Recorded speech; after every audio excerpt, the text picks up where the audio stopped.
Capítulo 5 A pregação de Estevão.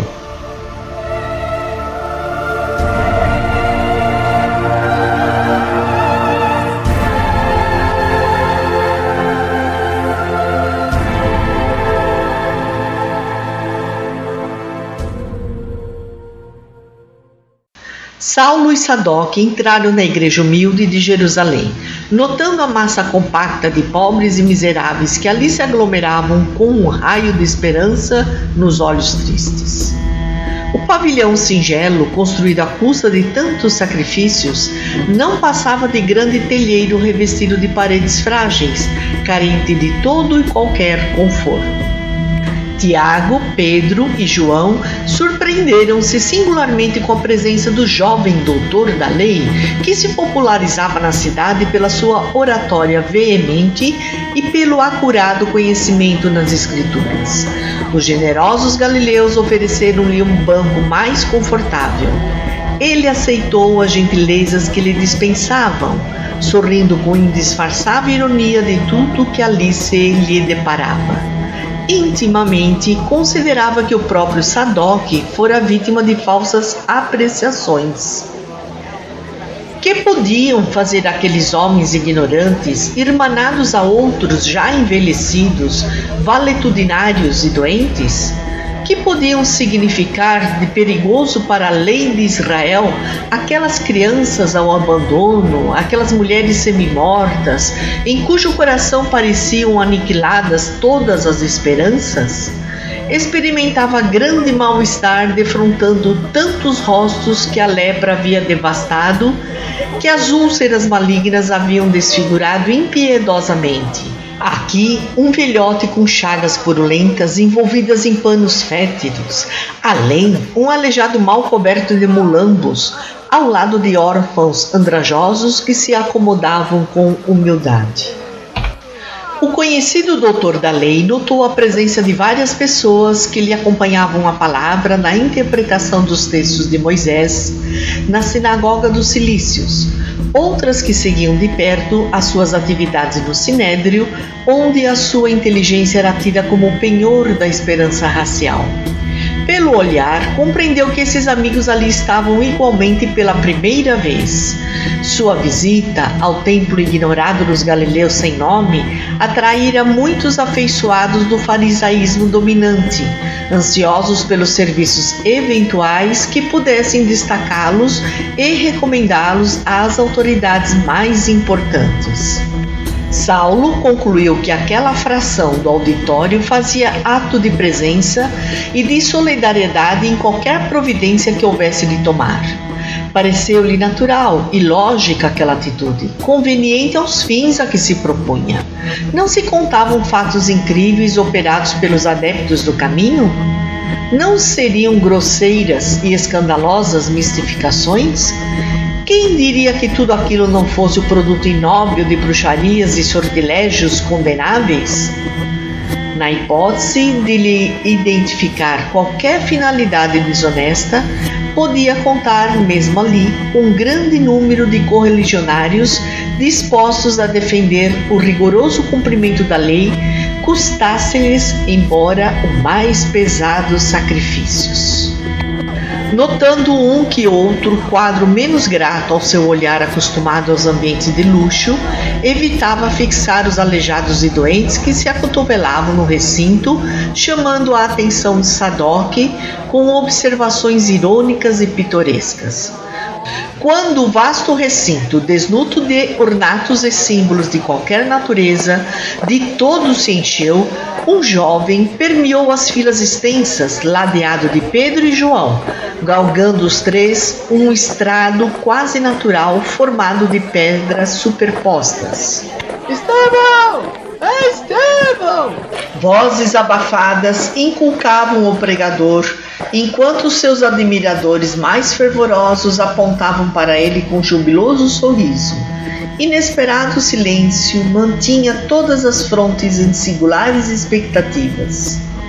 O moço, magro e pálido, em cuja assistência os mais infelizes julgavam encontrar um desdobramento do amor e do Cristo, orou em voz alta, suplicando para si e para a assembleia a inspiração do Todo-Poderoso.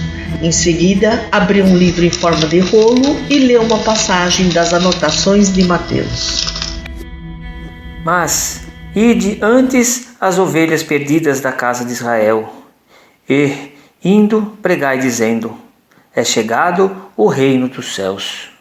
Estevão ergueu alto os olhos serenos e fulgurantes e, sem se perturbar com a presença de Saulo e dos seus numerosos amigos, começou a falar mais ou menos nesses termos com voz clara e vibrante. Meus caros, eis que chegados são os tempos em que o pastor vem reunir as ovelhas em torno do seu zelo sem limites. Éramos escravos das imposições pelos raciocínios, mas hoje somos livres pelo Evangelho do Cristo Jesus. Nossa raça guardou, de épocas imemoriais, a luz do tabernáculo, e Deus nos enviou seu Filho sem mácula. Onde estão em Israel os que ainda não ouviram as mensagens da Boa Nova? Onde os que ainda não se felicitaram com as alegrias da nova fé? Deus enviou sua resposta divina aos nossos anseios milenários. A revelação dos céus aclara os nossos caminhos. Consoante as promessas da profecia de todos quantos choraram e sofreram por amor ao eterno. O emissário divino veio até ao antro de nossas dores amargas e justas, para iluminar a noite de nossas almas impenitentes, para que se nos desdobrassem os horizontes da redenção. O Messias atendeu aos problemas angustiosos da criatura humana, com a solução do amor que redime todos os seres e purifica para todos os pecados. Mestre do trabalho e da perfeita alegria da vida, suas bênçãos representam nossa herança. Moisés foi a porta, o Cristo é a chave. Com a coroa do martírio adquiriu para nós outros a láurea imortal da salvação. Éramos cativos do erro, mas seu sangue nos libertou. Na vida e na morte, nas alegrias de Caná, como nas angústias do Calvário pelo que se fez e por tudo que deixou de fazer em sua gloriosa passagem pela terra. Ele é o Filho de Deus iluminando o caminho. Acima de todas as cogitações humanas, fora de todos os atritos das ambições terrestres, seu reino de paz e luz esplende da consciência das almas redimidas. Ó Israel, tu que esperastes por tantos séculos, tuas angústias e dolorosas experiências não foram vãs. Enquanto outros povos se debatiam nos interesses inferiores, cercando os falsos ídolos de falsa adoração e promovendo simultaneamente as guerras de extermínio com requintes de perversidade, tu, Israel, esperaste o Deus justo. Carregaste os grilhões da impiedade humana na desolação e no deserto. Converteste em cânticos de esperança as ignomías do cativeiro. Sofreste o opróbrio dos poderosos da terra. Viste os teus varões e as tuas mulheres, os teus jovens e as tuas crianças, exterminados sob o guante das perseguições. Mas nunca descreste da justiça dos céus. Como o salmista, afirmaste com teu heroísmo que o amor e a misericórdia vibram em todos os teus dias. Chorastes no caminho longo dos séculos com as tuas amarguras e feridas. Como Jobe, viveste da tua fé, subjugada pelas algemas do mundo, mas já recebestes o sagrado depósito de Jeová. O Deus único, ó esperanças eternas de Jerusalém, cantai de júbilo, regozijai-vos, embora não tivéssemos sido fiéis inteiramente à compreensão, por conduzir o Cordeiro amado aos braços da cruz. Suas chagas, todavia, nos compraram para o céu com o alto preço do sacrifício supremo. Isaías o contemplou, vergado ao peso de nossas iniquidades, florescendo na aridez dos nossos corações, qual flor do céu num solo adusto. Mas revelou também que desde a hora da sua extrema renúncia, na morte infamante, a sagrada causa divina prosperaria para sempre em suas mãos. Amados, Onde andarão aquelas ovelhas que não souberam ou não puderam esperar? Procuremo-las para o Cristo, como dracmas perdidas do seu desvelado amor. Anunciemos a todos os desesperados as glórias e os júbilos do seu reino de paz e de amor imortal. A lei nos retinha no espírito de nação, sem conseguir apagar de nossa alma o desejo humano de supremacia na terra. Muitos de nossa raça hão esperado um príncipe dominador que penetrasse em triunfo a cidade santa, com os troféus sangrentos de uma batalha de ruína e morte. Que nos fizesse empunhar um cetro odioso de força e tirania. Mas o Cristo nos libertou para sempre. Filhos de Deus e emissário da sua própria glória, seu maior mandamento confirma Moisés, quando recomenda o amor a Deus acima de todas as coisas, de todo o coração e entendimento, acrescentando no mais formoso decreto divino, que nos amemos uns aos outros como Ele próprio nos amou. Seu reino é o da consciência reta e do coração purificado ao serviço de Deus. Suas portas constituem um maravilhoso caminho de redenção espiritual, abertas de par em par aos filhos de todas as nações. Seus discípulos amados virão de todos os quadrantes. Fora de suas luzes haverá sempre tempestade para o viajor vacilante da terra que, sem o Cristo, cairá vencido nas batalhas infrutuosas e destruidoras das melhores energias do coração.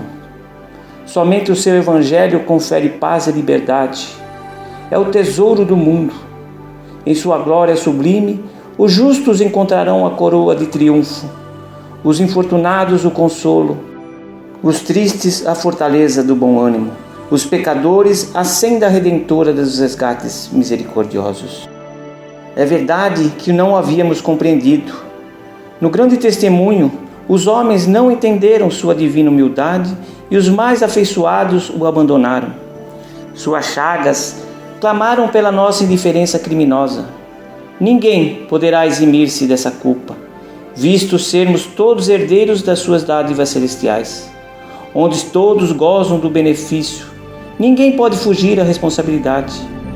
Essa a razão por que respondemos pelo crime do Calvário. Mas suas feridas foram a nossa luz, seus martírios o mais ardente apelo de amor, seu exemplo o roteiro aberto para o bem sublime e imortal. Vinde, pois, comungar conosco à mesa do banquete divino. Não mais as festas do pão putrescível, mas o eterno alimento da alegria e da vida. Não mais o vinho que fermenta, mas o néctar confortante da alma, diluído nos perfumes do amor imortal. O Cristo é a substância da nossa liberdade. Dia virá em que seu reino abrangerá os filhos do Oriente e do Ocidente, num amplexo de fraternidade e de luz.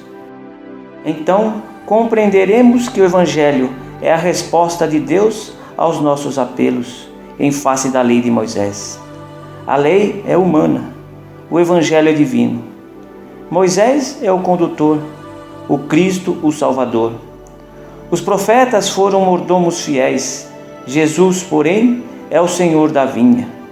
Com a lei, éramos servos, com o Evangelho somos filhos livres de um Pai amoroso e justo.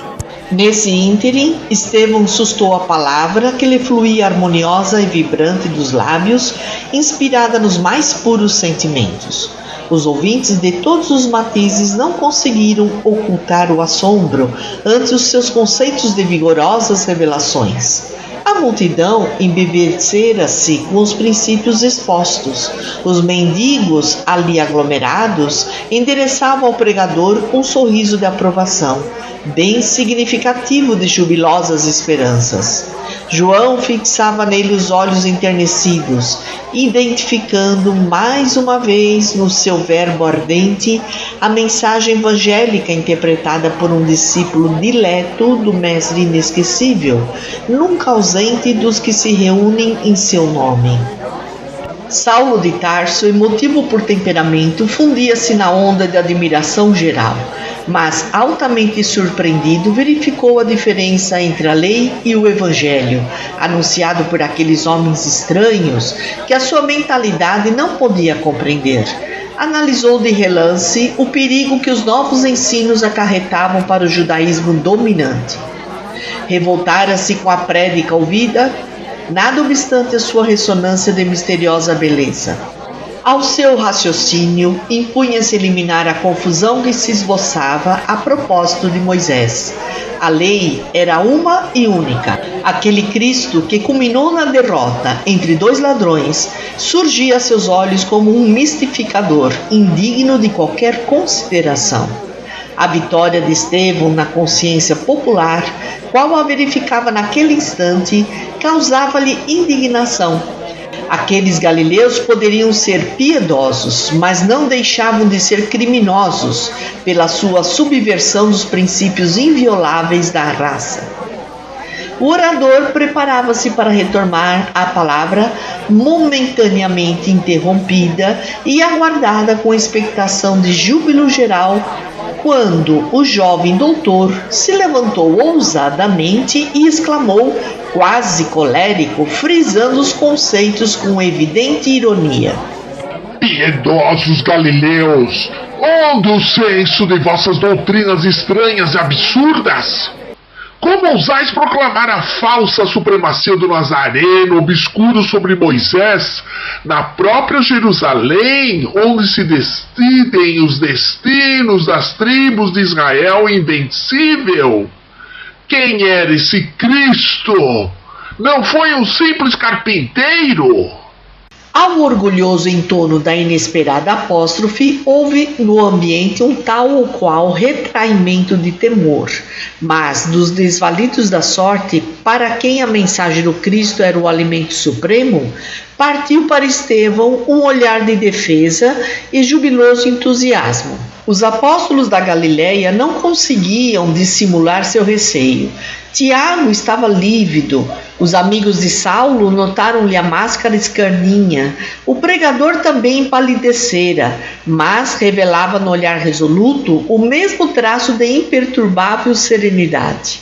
Fitando o doutor da lei, o primeiro homem da cidade, que se atrevera a perturbar o esforço generoso do evangelismo, sem trair a seiva de amor que lhe desbordava do coração, fez ver a Saulo a sinceridade das suas palavras e a nobreza dos seus pensamentos. E antes que os companheiros voltassem a si da surpresa que os assomara, com admirável presença de espírito, indiferente à impressão do temor coletivo, obtemperou: Ainda bem que o Messias fora carpinteiro, porque nesse caso a humanidade já não ficará sem abrigo.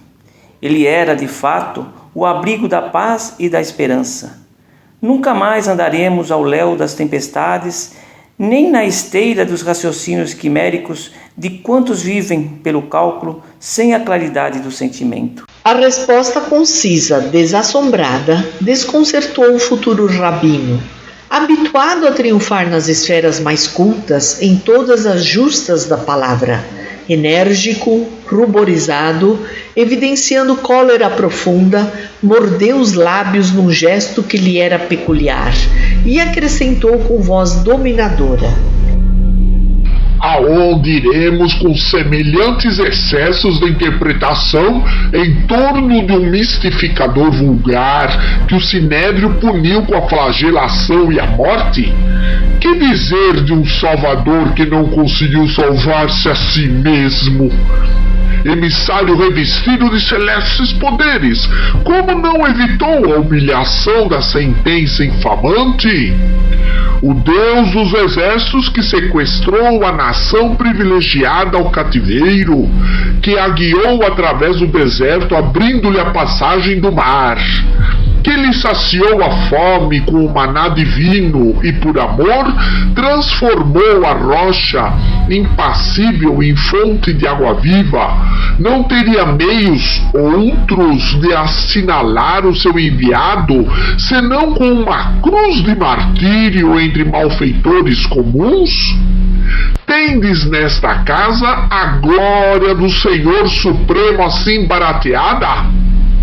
Todos os doutores do templo conhecem a história do impostor que celebrizais com a simplicidade da vossa ignorância.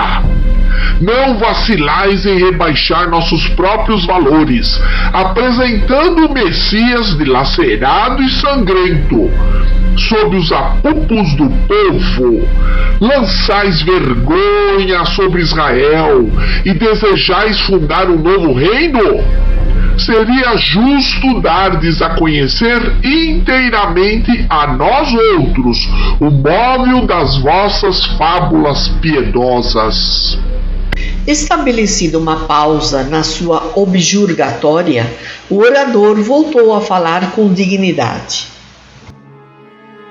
Amigo, bem se dizia que o Mestre chegaria ao mundo para a confusão de muitos em Israel. Toda a história edificante do nosso povo é um documento da revelação de Deus. No entanto, não vedes nos efeitos maravilhosos com que a providência guiou as tribos hebreias no passado, a manifestação do carinho extremo de um pai desejoso de construir o futuro espiritual de crianças queridas do seu coração? Com o correr do tempo, observamos que a mentalidade infantil enseja mais vastos princípios educativos. O que ontem era carinho é hoje energia oriunda das grandes expressões amorosas da alma. O que ontem era bonança e verdor para a nutrição da sublime esperança, hoje pode ser tempestade para dar segurança e resistência. Antigamente, éramos meninos até no trato com a revelação. Agora, porém, os varões e as mulheres de Israel atingiram a condição de adultos no conhecimento. O Filho de Deus trouxe a luz da verdade aos homens, ensinando-lhes a misteriosa beleza da vida, com o seu engrandecimento pela renúncia. Sua glória resumiu-se em amar-nos como Deus nos ama, porque essa mesma razão ele ainda não foi compreendido. Acaso poderíamos aguardar um Salvador de acordo com os nossos propósitos inferiores? Os profetas afirmam que as estradas de Deus podem não ser os caminhos que desejamos e que os seus pensamentos nem sempre se poderão harmonizar com os nossos. Que dizermos de um Messias que empunhasse o cetro no mundo, disputando com os príncipes da iniquidade um galardão de triunfos sangrentos? Porventura a terra já não estará farta de batalhas e cadáveres? Perguntemos a um general romano quanto lhe custou o domínio da aldeia mais obscura. Consultemos a lista negra dos triunfadores, segundo as nossas ideias errôneas da vida. Israel jamais poderia esperar um Messias a exibir-se num carro de glórias magnificentes do plano material, suscetível de tombar no primeiro resvaladouro do caminho. Essas expressões transitórias pertencem ao cenário efêmero, no qual a púrpura mais fulgurante volta ao pó.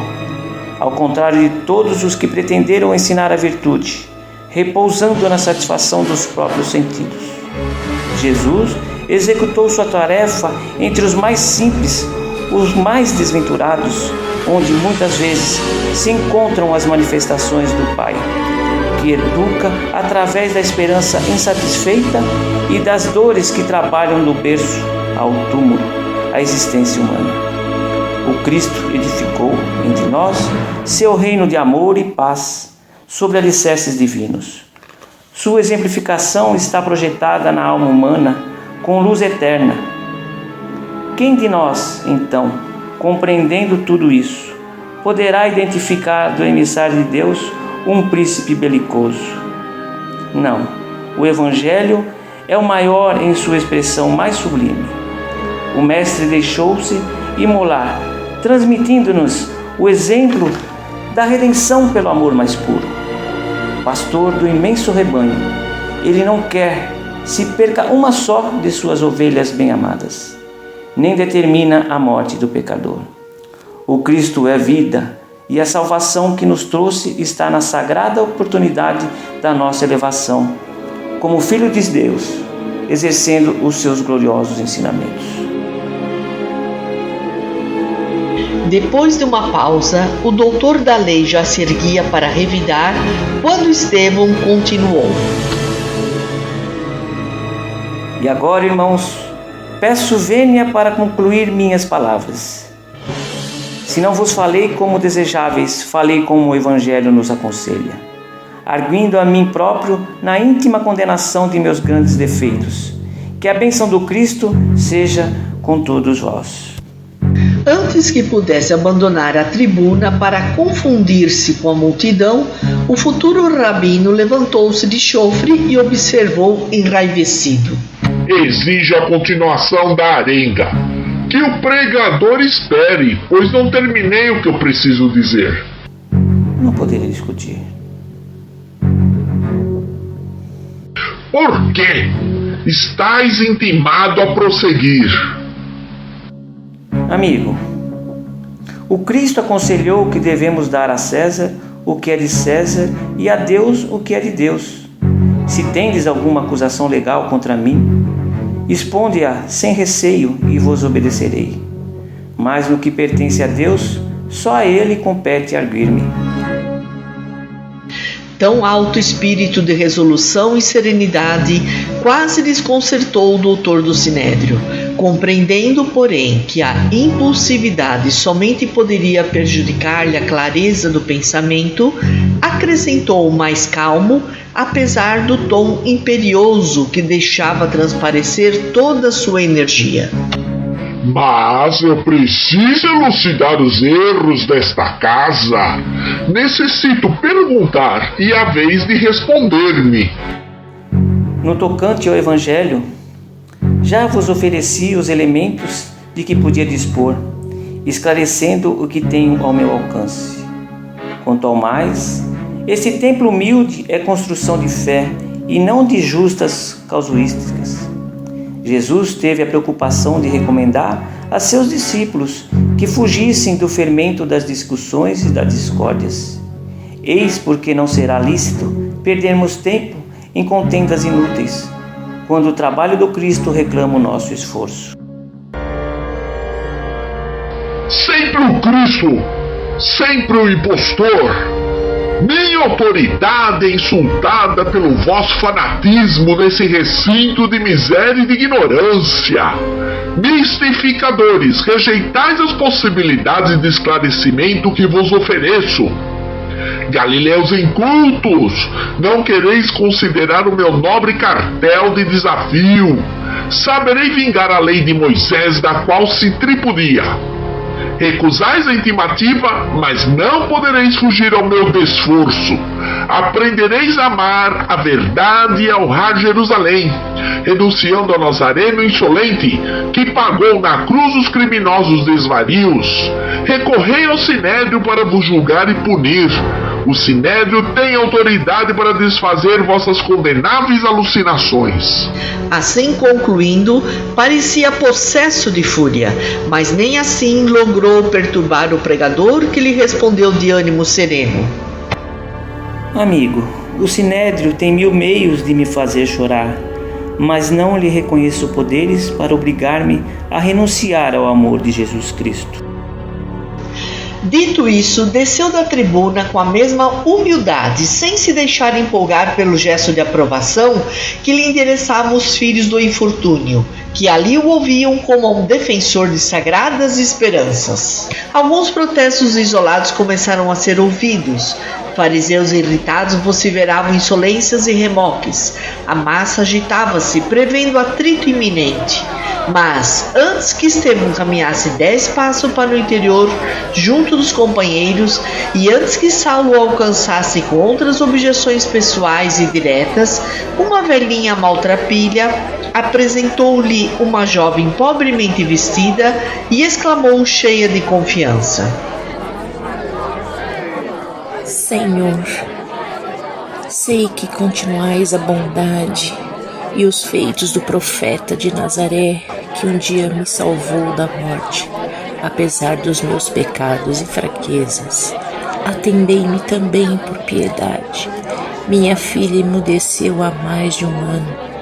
Trouxe-a de Dalmanuta até aqui, vencendo enormes dificuldades. confiada na vossa assistência fraternal. O pregador refletiu, antes de tudo, no perigo de qualquer capricho pessoal da sua parte e, desejoso de atender a suplicante, contemplou a doente com sincera simpatia e murmurou: De nós nada temos, mas é justo esperar do Cristo as dádivas que nos sejam necessárias. Ele, que é justo e generoso, não te esquecerá na distribuição santificada da sua misericórdia. E, como atuado por força estranha, acrescentava: Hás de falar para louvor do bom mestre. Então, viu-se um fato singular que impressionou de súbito a numerosa assembleia. Com um raio de infinita alegria nos olhos, a enferma falou: Louvarei ao Cristo de toda a minha alma eternamente. Ela e a genitora tomaram de forte comoção, caíram ali mesmo de joelhos e beijaram-lhe as mãos. Estevão, entretanto, tinha agora os olhos mareados de pranto, profundamente sensibilizado. Era o primeiro a comover-se e admirar a proteção recebida, e não tinha outro meio que não das lágrimas sinceras para traduzir a intensidade do seu reconhecimento. Os fariseus, que se aproximavam no intuito de comprometer a paz do recinto humilde, recuaram estupefatos. Os pobres e os aflitos, como se houvessem recebido um reforço do céu para o êxito da crença pura, encheram a sala de exclamações de sublime esperança. Saulo observava a cena sem poder dissimular a própria ira. Se possível, desejaria esfrangalhar Estevão em suas mãos. No entanto, apesar do temperamento impulsivo, chegou à conclusão de que um ato agressivo levaria os amigos presentes a um conflito de sérias proporções.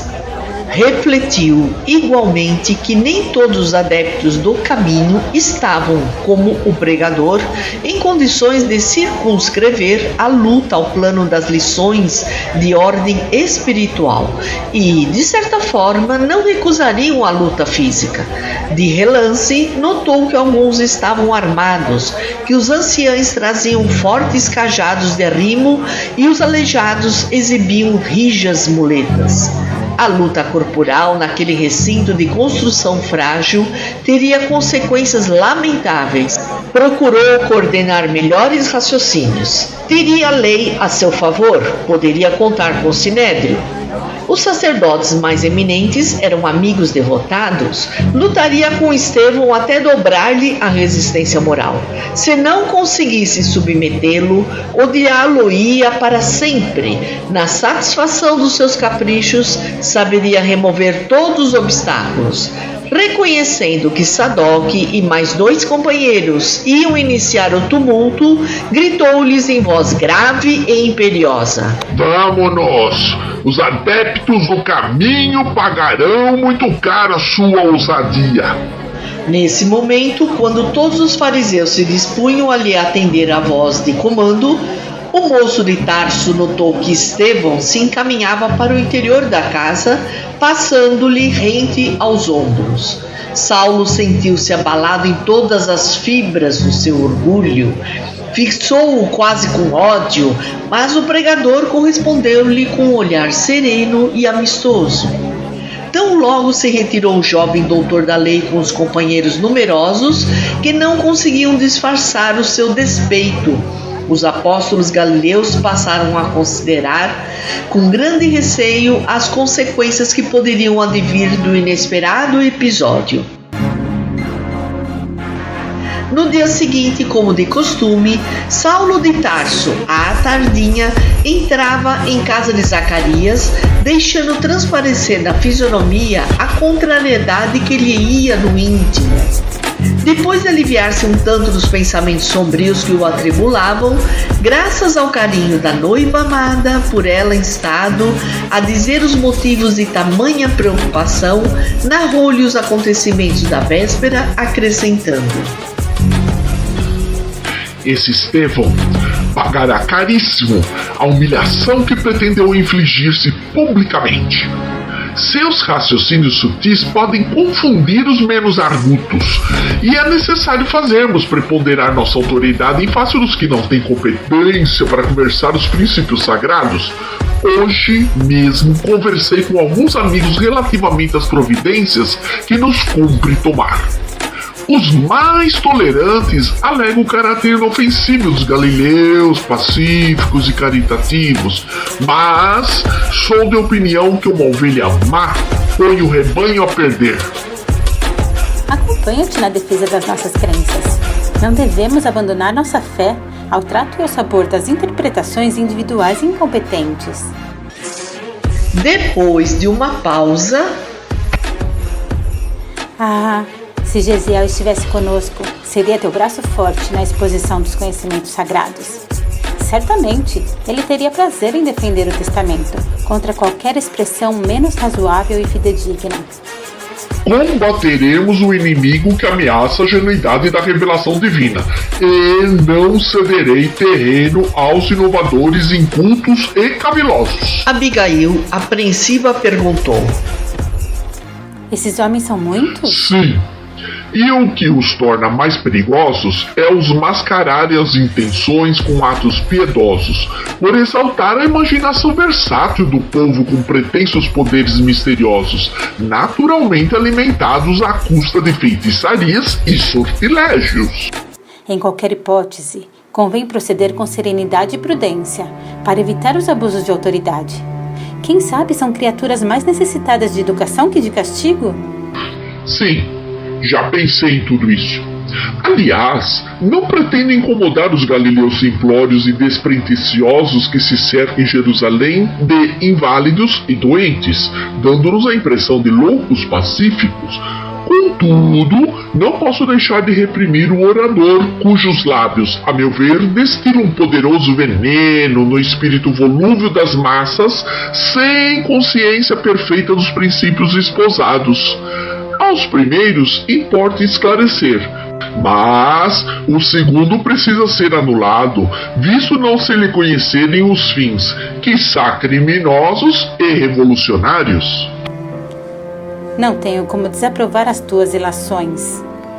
Em seguida, como de costume, palestraram sobre os sentimentos sagrados do coração, notando-se que o moço de Tarso encontrava singular encanto e caridoso bálsamo nas observações afetuosas da companheira querida. Passados alguns dias, tomavam-se em Jerusalém providências para que Estevão fosse levado ao Sinédrio e ali interrogado sobre a finalidade colimada com as prédicas do caminho. Dada a intercessão conciliatória de Gamaliel, o feito se resumiria a uma discussão em que o pregador das novas interpretações definisse perante o mais alto tribunal da raça os seus pontos de vista, a fim de que os sacerdotes, como juízes e defensores da lei, expusessem a verdade nos devidos termos. O convite à requesta chegou à igreja humilde, mas Estevão se esquivou, alegando que não seria razoável disputar, em obediência aos preceitos do mestre, apesar dos argumentos do filho de Alfeu, a quem intimidava a perspectiva de uma luta com as autoridades em evidência, parecendo-lhe que a recusa chocaria a opinião pública. Saulo, a seu turno, não poderia obrigar o antagonista a corresponder ao desafio, mesmo porque o Sinédrio só poderia empregar meios compulsórios no caso de uma denúncia pública, depois da instauração de um processo em que o denunciado fosse reconhecido como blasfemo ou caluniador. Ante a reiterada escusa de Estevão, o doutor de Tarso exasperou-se e, depois de irritar a maioria dos companheiros contra o adversário, arquitetou um vasto plano, de modo a forçá-lo à polêmica desejada, na qual buscaria humilhá-lo diante de todos os maiorais do judaísmo dominador. Depois de uma das sessões comuns do tribunal, Saulo chamou um de seus amigos serviçais e falou-lhe em voz baixa: Neemias, nossa causa precisa de um cooperador decidido, e lembrei-me de ti para a defesa dos nossos princípios sagrados. De que se trata?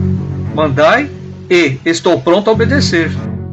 Já ouviste falar num falso taumaturgo chamado Estevão? Um dos tais homens detestáveis do caminho?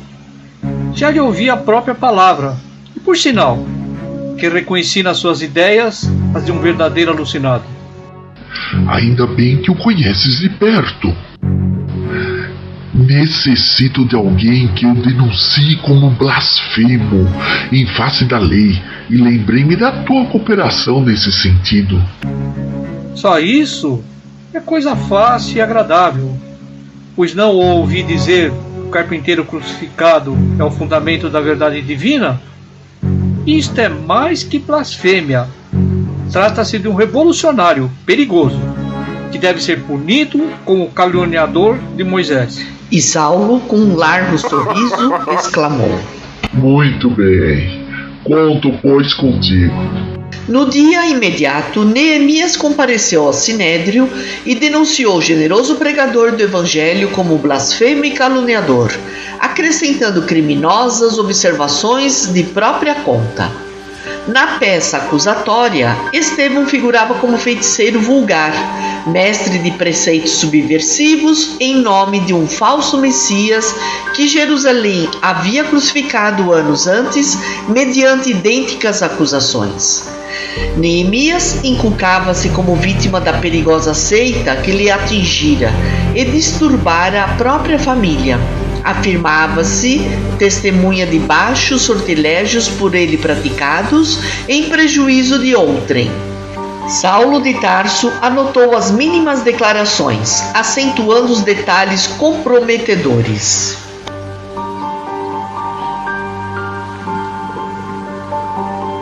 A notícia estourou na Igreja do Caminho, produzindo efeitos singulares e dolorosos. Os menos resolutos, com Tiago à frente, deixaram-se empolgar por considerações de toda a ordem, receosos de se verem perseguidos, mas Estevão, com Simão Pedro e João, mantinham-se absolutamente sereno, recebendo com bom ânimo a ordem de responder corajosamente ao libelo. Cheio de esperança, rogava a Jesus não o desamparasse, de maneira a testemunhar a riqueza da sua fé evangélica, e esperou o ensejo com fidelidade e alegria.